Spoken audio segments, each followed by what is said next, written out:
स्वागत है मेरे चैनल में। आइए व्यूअर्स जानते हैं कर्क राशि वाले व्यक्तियों के लिए जून 2021 कैसा ग्रहों की गोचरीय दृष्टिकोण से एनालिसिस पॉइंट ऑफ व्यू से जा सकता है। कर्क राशि के ऊपर से कई ग्रहों की मूवमेंट्स जून के महीने में होगी और जिसका इम्पैक्ट बहुत डीपली, बहुत गहन तरीके से उनके कार्य क्षेत्र में, पर्सनल लाइफ, निजी जीवन में पड़ने जा रहा है। कर्क राशि वाले व्यक्तियों के लिए जून का महीना सामान्य जाने वाला है। अनुकूलताएं सामान्य रहेंगी, प्रतिकूलताएं ज़्यादा रहेगी। जहाँ तक करियर का सवाल है, मेहनत करने के अनुसार उस प्रकार का फल वे देख नहीं पाएंगे। कार्य क्षेत्र में मेहनत के साथ साथ यात्राओं का योग है। हो सकता है विदेश से कोई संपर्क बन जाए, हो सकता है विदेश से कोई पैसे का ऑफ़र आ जाए, ऐसा संभावनाएं पूर्ण दिखता है। वरिष्ठ अधिकारियों के साथ संबंध बिगड़ सकते हैं। बिजनेस में शुरुआती महीने के 2 हफ्तों में बड़ा ही अच्छा रिजल्ट्स आएंगे। काम धंधे में उन्नति के आसार हैं। पार्टनरशिप में बिजनेस मत करिएगा। शिक्षा के दृष्टिकोण से उतार चढ़ाव भरा समय रहेगा। ग्रह गोचर की दशा शिक्षा के लिए अनुकूल नहीं है। एकाग्रता की कमी की वजह से पढ़ाई में बाधा आ सकती है। विदेश जाकर पढ़ने वालों को अच्छी सफलता मिलने की संभावनाएं हैं। उच्च शिक्षा ग्रहण कर विद्यार्थी सावधानी से अध्ययन करना होगा। शिक्षा में बाधाएं आ सकती है। जो लोग प्रतियोगिता परीक्षा में तैयारी कर रहे हैं, उन्हें ज़्यादा परिश्रम के बाद ही फल मिलेगा। ये महीना उतार चढ़ाव का रहने वाला है। परिजनों में आपसी सामंजस्य की कमी दिखेगी। परिवार में माहौल सामान्य रहेगा। ग्रह गोचर की दिशा और दशा में परिवर्तन होगा। आपके छोटे भाई बहनों का मदद आपको मिलेगा। पिताजी के हेल्थ का ध्यान रखिएगा। प्रेम संबंधों के लिए जून का महीना चुनौतीपूर्ण रहेगा। प्रेमी युगल एक दूसरे को समझ पाने में असफल रहेंगे, जिसके कारण उनमें आपसी विरोध हो सकता है। रिश्ते बिगड़ सकते हैं। वैवाहिक जीवन में कुछ समय अनुकूल रहेगा। आपकी कुंडली में मंगल का गोचर दाम्पत्य जीवन वाले प्रभाव में हो रहा है। एक दूसरे के स्वास्थ्य का ध्यान रखें। आर्थिक दृष्टिकोण से मिश्रित फल रहेगा। आमदनी तो होगी लेकिन खर्चे भी अधिक रहेंगे। 3 जून के बाद खर्चों में कुछ कमी और आय में वृद्धि हो सकती है। विदेशी स्रोत, फॉरेन कंट्रीज से कोई लाभ होगा, लेकिन 15 जून के बाद खर्चों में वृद्धि होगी। बजट के अनुसार चलना आपके लिए ठीक रहेगा। हेल्थ की दृष्टिकोण से समय थोड़ा सामान्य है। ग्रहों की दिशा जून के महीने में कुछ ऐसा है कि आपको सावधानी से चलना चाहिए। हर कार्य को सावधानी से करना चाहिए। कार्य क्षेत्र, कर्क राशि वालों के लिए करियर के लिहाज से जून मिक्स्ड रिजल्ट देने वाला है। परिश्रम ज़्यादा करेंगे, रिजल्ट कम आएगा। 10वें भाव का स्वामी मंगल का 12वें भाव में है। 10th लॉर्ड इन 12th, ये संकेत दे रहा है कि आपके परिश्रम पर जोर देना होगा। कई यात्राएं संभव है। विदेशियों से पैसा आ सकता है। विदेश जाने का सिलसिला शुरू हो सकता है। 2 जून को मंगल राशि में आ जाएगा, जिसके परिणाम स्वरूप कर्मठता और कार्यकुशलता में वृद्धि होगी। लेकिन वरिष्ठ अधिकारियों से तनातनी रहेगी। संबंध खराब हो सकते हैं, इसलिए सावधान रहना ज़रूरी है। अगर इससे नहीं बचे तो कार्यस्थल पर समस्याओं का सामना करना पड़ सकता है। बिजनेस करने वाले लोगों के लिए माह का पहला दिन काफ़ी अच्छा रहेगा, लेकिन 2 जून को ग्रह के सेनापति मंगल के राशि में आकर 7वें भाव पर दृष्टि डालने से स्थिति में परिवर्तन आएगा। साथ ही मंगल पर शनि की दृष्टि भी पड़ेगी, जिससे कारोबार में उतार चढ़ाव देखने को मिलेगा।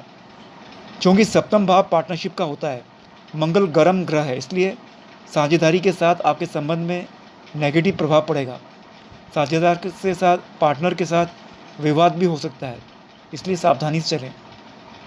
आर्थिक दृष्टिकोण से आप कर्क राशि वालों के लिए मिला जुला का फल जून के महीने में रहेगा।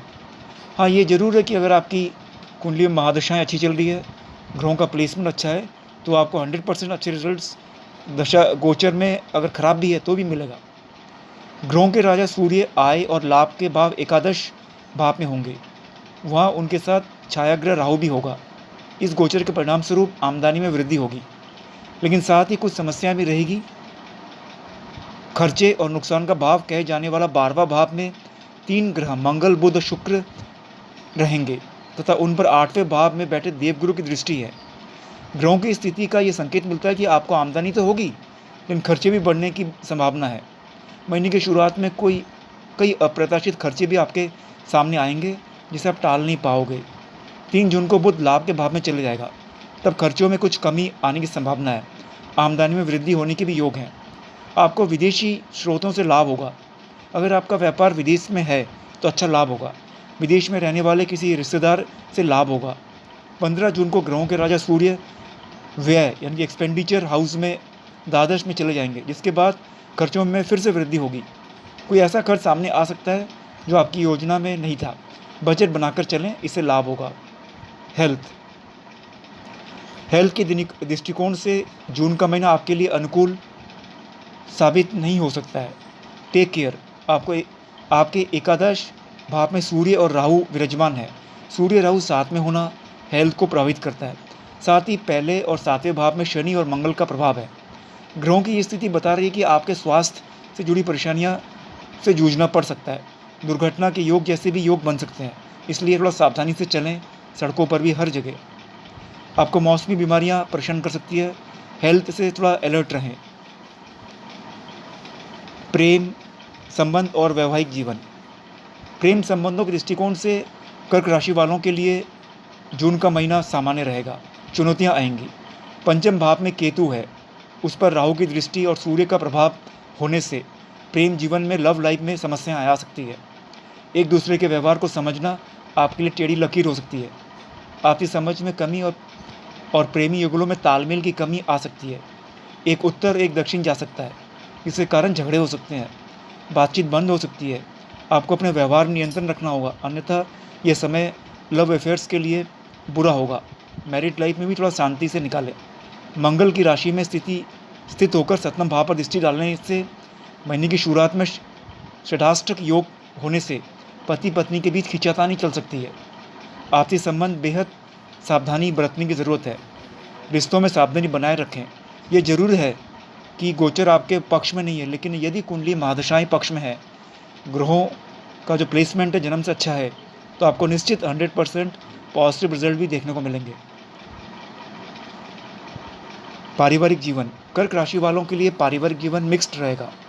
दूसरे भाव के स्वामी सूर्य का 11वें भाव में होना है, जिसके साथ ही राहु भी है। परिणामस्वरूप परिवार का माहौल उतार चढ़ाव का रहेगा। परिवार के लोगों में कोऑपरेशन की कमी आ सकती है। असहयोग की भावना बढ़ सकती है, लेकिन ये स्थिति पूरे महीना नहीं रहेगा। देवगुरु बृहस्पति और शनि की दृष्टि जब चतुर्थ भाव पर पड़ेगी तो आनंद ही आनंद है। परिस्थितियाँ फेवर में आ जाएगी। उपाय। समस्याओं से उपाय के लिए पूर्णिमा के दिन शिव जी को खीर चढ़ाएं, तिल का दान करें, वट वृक्ष की जड़ में पानी डालें, हनुमान चालीसा पढ़ें। इससे विशेष लाभ की प्राप्ति होगी। ये गोचर का प्रभाव है। गोचर का प्रभाव 50% बिल्कुल सही रहता है और 50% आपकी महादशा, ग्रहों का प्लेसमेंट, नक्षत्र का रहता है। मैंने किसी का अगर जनरली खराब कहा है, लेकिन आपकी महादशाएं अच्छी है, ग्रहों का प्लेसमेंट जन्म से अच्छा है, तो आपको बहुत अच्छा रिजल्ट्स भी देखने को मिलेगा। चैनल शेयर करिएगा, सब्सक्राइब जरूर करिएगा ताकि मेरा लेटेस्ट वीडियो आप तक पहुंचे, और बेल आइकन दबाइएगा। धन्यवाद। आपको किसी को कुंडली दिखाना है, date of birth, time, place भेजिएगा, अपॉइंटमेंट लीजिएगा। मैं अपने हिसाब से व्हाट्सएप में आपसे बात करूंगा।